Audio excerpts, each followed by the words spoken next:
as I was traveling around the Himalayan mountains, way up there, oh, it was so much fun. There are very few flat areas in Nepal. It's all just up or down. If you were to flatten out Nepal, I'm pretty sure it would be bigger than Alaska.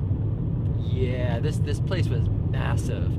We went into these villages where these people worked so hard just all day long, and we would stay in these people's houses, and we would ask them politely. We'd say, can we stay, or do you have room in your house? We'd be happy to pay you. And almost every time they would be like, hey, yes, absolutely, we'd love to make some extra money here. And in that way we got to know the people and also support their living. And it was just a really great way to get to know people. In one particular household, I remember sleeping in this bed, and the beds were so short because they were kind of small people compared to Americans. And I rarely ever slept in a bed that was actually full length. Typically, I'd sleep on these cots where the edge of the bed hit me at about mid-calf. So, you know, I got really used to sort of scrunching up into a little ball on my side, because if you've ever tried to sleep with your legs dangling off and with pressure on your knees, it's very uncomfortable. And the blankets they gave you, I don't think they'd ever washed the blankets. Of course, that wasn't an issue with me. I just kind of shrugged my shoulders and bundled up and was very thankful for having something warm. But in retrospect, I remember the smell. It was like really sour yak hair, if you can picture that.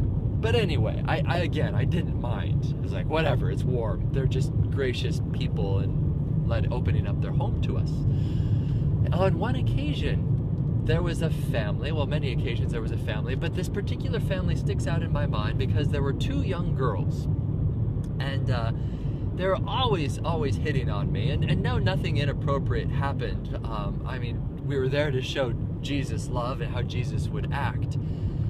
Well, I was sitting there and in their living room, and these two young girls kept grabbing my hands. And I was like, okay, this is a little inappropriate. Give me back my personal property. And they kept giggling and laughing as they grabbed my hands, and finally I turned to my friend there, Uli, and he's a German fellow, Ulrich, but we called him Uli, and he knew a little Nepalese. And I asked him, I said, Uli, what's going on here? Is this like, should I be worried here? Are they like doing something cultural, like taking my hand in marriage? And he just laughed. He said, no, they're teasing you because your hands are so soft. I beg your pardon. I have been out on the trail for weeks on end, just doing the most brutal, the most manly tasks ever, hiking in the Himalayas. It's no comparison to these young girls who are out in these rice paddies all day long with these tools. These wooden handled tools, just constantly rubbing their palms. And so they had these thick calluses on their hands. And of course this young white guy, they shake your hand or something, and immediately they're just like, wow, this guy's hands are softer than a baby's bottom. And you could tell they just talked about it all evening, and they're like, okay, we need to try to grab his hand again. So they did. Oh, we had a very delightful laugh out of it. But I was still offended. I am a man. Stop complimenting me on my nice, warm, soft, delightful palms.